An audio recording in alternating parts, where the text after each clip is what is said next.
Welcome to the Senior Basketball Analyst. We're back again, and today we're gonna go down a little bit of a different path. This is more kind of in line with what I did with Kareem Abdul-Jabbar's piece on Donald Trump. Uh, the great historian, and to me the best writer going today, Ta-Nehisi Coates, tweeted out a Washington Post article that he read about this teen conservative activist CJ Pearson, and after reading it, I see why he felt like he wanted people that follow him on Twitter to read it. It was very disappointing, and what's disappointing is the you wonder where his parents are, and you wonder where the adults in his life that care about him are, because as soon as you start reading about him, you immediately, the first thing is you start reading about him, and then if you want context when you're reading, you always do this, and for those of us that do the knowledge, we always have done this throughout our lives. As we're reading things, we're going to the footnotes and then researching the footnotes as we're reading it. We're going to sources and looking for context for the things we're reading them as we go along. And in this case, I'd never heard of the kid. So I had to go online, watch some of his videos. That was the first thing I did. And the one thing that jumps out at you very quickly is this is an extremely intelligent young man. And not only is he, not only does he have an ability to express himself, he also has he has a charismatic energy about his uh, not only his quest for information, but also his desire to broadcast that information. So this is a gifted young man. That's the first thing that jumps out at you when you watch his videos.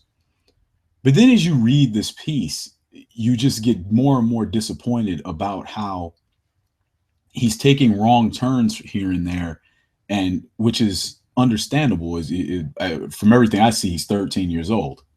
I mean, so he's going to make mistakes. But what you question is why the people in his life are allowing him to make these mistakes.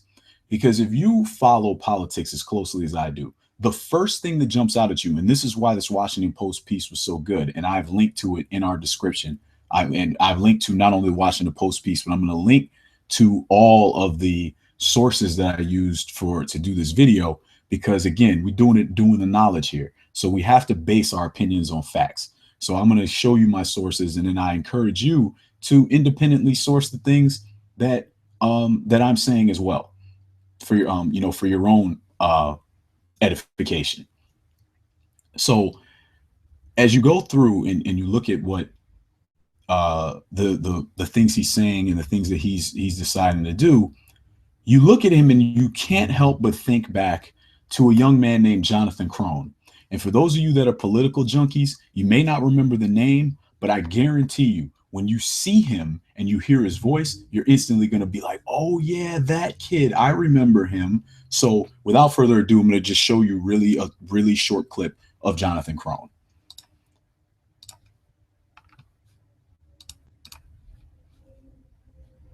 Minutes, so I better make it quick.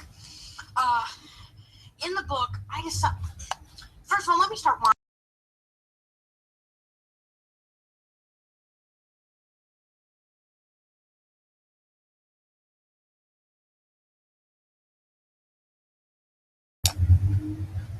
Now, I'm sure you no doubt remember him, right? You remember that kid.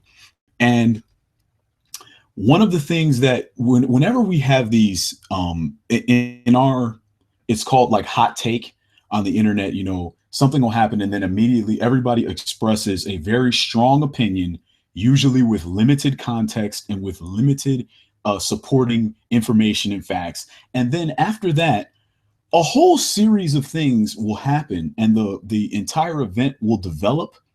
But after that, people forget about it and don't check on it, and they're on to the next hot take.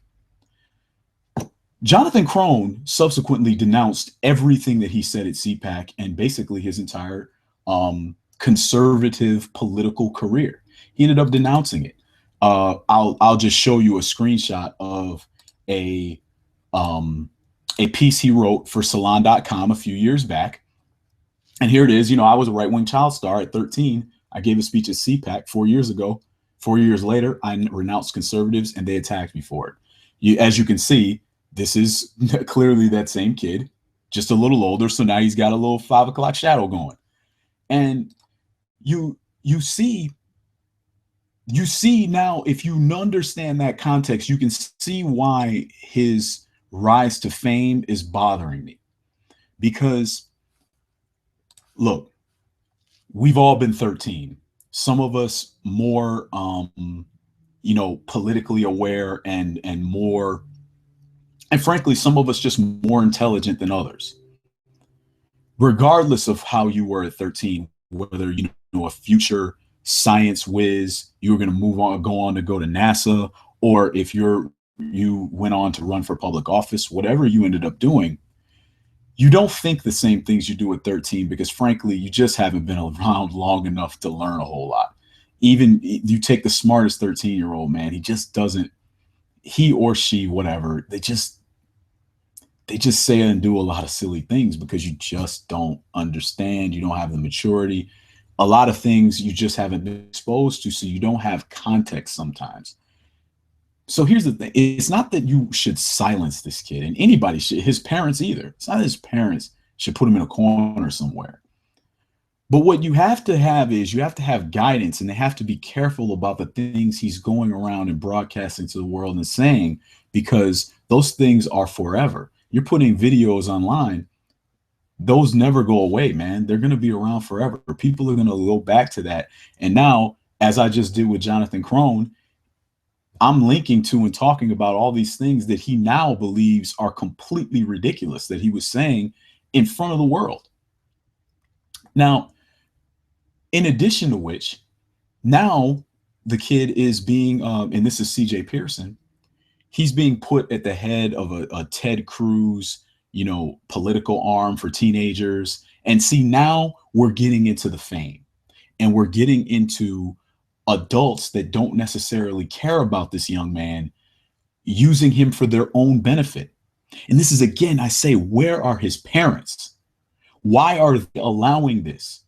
I read a little blurb, and there was a little blurb in another column in Time about CJ where he says that his parents are Democrats and they respectfully have all these discussions. I don't care about the discussions. I don't know why they're letting you make these mistakes. And I don't know why they're allowing people to use you. That's what I don't understand. And that's what bothers me and it upsets me. Because again, it would bother me with any kid, but with him and with CJ Pearson in particular, you see so much potential in him. And you see him, and prime example, Obama blocked me on Twitter. Did he? Really? Is that right? I mean, first of all, obviously, anybody that knows anything about Twitter, Barack Obama doesn't run the POTUS Twitter account. No way. There's a team of people running that say things that are being cleared by somebody, but President Obama's not tweeting you. That's silly. But the other thing is, for those of us that have criticized Barack Obama aggressively at POTUS, hashtag Barack Obama, hashtag where is Obama, hashtag why aren't you doing anything, Obama? I mean, for all of us that have done that, have you ever heard of the president blocking anybody? I haven't been blocked. I say all kinds of things to the POTUS, to at POTUS all the time. And none of them ever positive. Not once. I've never sent Barack Obama anything positive in any kind of communication, let alone on Twitter. Everything I've ever sent to at POTUS was critical. And I haven't been blocked. I've never heard of anyone getting blocked. So when you hear this story, the first thing you think is the at POTUS account blocks people. But then as the Washington Post dug into the column, it appears that everything he's saying was completely false. And this is, again, where are his parents and what are they telling him? Because the way you make your point and the way you gain credibility and the way that we as human beings share knowledge and progress is through facts. Without the facts, look, anybody, and look, the Republicans at this point, they have Donald Trump leading the pack, a dumb serial liar. They do a lot of lying. We get that. But that's them. That's not us. And to again, I say to his parents, I go, what are you doing? What are you doing? I'll tell you something else about what the things that, and this goes to the veracity of CJ Pearson's claims. He's asking Barack Obama about why he's not supporting cops that are getting killed and going and repeating these absurd, racist war on cops claims. What are you doing, young man? What are you doing? Why are your parents not telling you, that war on cops stuff is fake? That's nonsense. And you probably shouldn't be going around asking why people aren't doing anything about it. Because there's nothing to do anything about.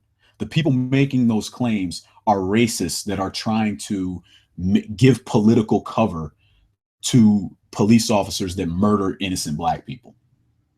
That's the whole purpose of the war on cops. That whole hashtag, that whole movement is lies and nonsense. Now, you say, I don't believe you. I think the war on cops is real. Okay, allow me to break down exactly how fake this is.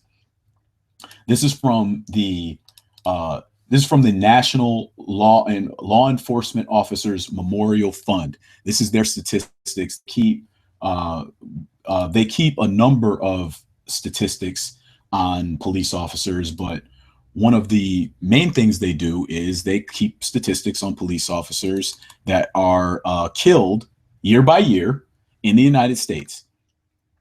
Now, obviously, if you go back in the slave patrol days back here, there was, 1-2 officers killed a year. I mean, slave patrolmen were extremely safe and almost never killed. Now, when you start getting further into the, closer to our time period, you see how there are years where around 200 police officers were killed. But as you go and you get further along and you get closer to the Obama administration, you notice that cop killings are going down. And it doesn't take a mathematical genius. All you do have to do is have a basic understanding of arithmetic. You can pretty much tell that, see, these numbers during the Bush 43 administration are much larger than these numbers. See, there's no war on cops. Being a police officer is an extremely safe job. It really is. It's extremely safe. Police officers are not often killed in the line of duty. And in fact, 2013 and 2014 have been particularly safe. Think about how many more police officers there were in 2013 than in 1913. There were fewer cops killed in 2013 than 1913. Think about that. Obviously, during the Obama administration, police officers have been safer than they were during the Bush 43 administration here from 2000 to 2000 through 2007. But what about the 80s? Ronald Reagan, war on drugs, right? Look at all of these police deaths throughout the 80s. Look at this. It was nearly 200 a year. And go back to the Obama administration. We have some extremely low numbers, and we have some extremely low numbers. We have a couple of outliers here where you're at 161 and 171. 2013, 107, 2014, 117. 2015 has been particularly slow as well. There is no war on cops. Now, you say, you earlier, you said that that being a police officer was extremely safe. Yes, I did. Absolutely. I did say that. This is Bloomberg business. Okay. This is Bloomberg. And I use this because they have this extremely well thought out, beautiful interactive graph that I wanted to show you. And it just shows you how safe being a police officer is. And the first thing when you go to this page, it highlights how dangerous being a garbage man is. Look at where police officers are. This is a per capita statistic. So there's per 100,000 police officers, there are 15.96 deaths. Garbage collectors, who, by the way, are paid horribly, 32,000 on average. Look at how many more fatalities they have per year, per capita. You see what I mean about how safe a job this is? You know what's much more dangerous than being a police officer? Being a rancher, being a farmer. Much more dangerous. Being a truck driver, much more dangerous than being a police officer. Much more dangerous. And then when you get into jobs that are extremely dangerous, like being a fisherman, being a logger, or being a pilot, it doesn't compare. It does not compare. So the notion that being a police officer is dangerous relative to even, say, being a taxi driver or a chauffeur. Look at this. So you see what I mean? When people say there is a war on cops, they are lying to you. They are lying to you. That is not true. And CJ Pearson that's one of the things that he's big on. He's asking why aren't you inviting the families of dead police officers to the White House instead of this kid that built this clock? Dude, one of those, those things don't even have anything to do with each other. They're completely disparate situations. They don't have anything to do with each other. I don't even know how you made that connection.